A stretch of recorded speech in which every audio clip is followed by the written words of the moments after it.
in Brazil, since 2002, the center-right, the oligarchical class, which, by the way, got kind of comfortable with Lula and PT, but nonetheless still wanted the center-right to be in power. And I asked Lula about that. Why would the elite be so opposed to you when the elite thrived under your presidency? Even though you lifted millions of people out of poverty, you weren't a socialist, you weren't Castro, you weren't Chavez.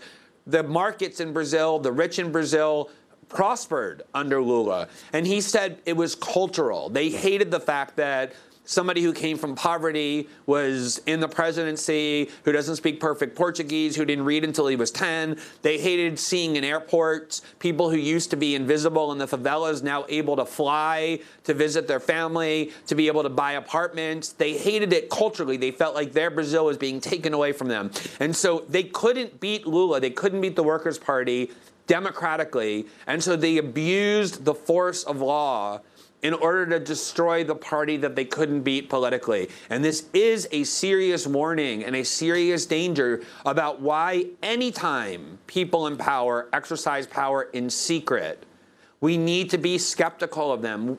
All human beings, and I believe that these prosecutors began with good intentions. Brazil really is a country that has been plagued by corruption on the left and the right for a long time. They're young people, they're in their 30s.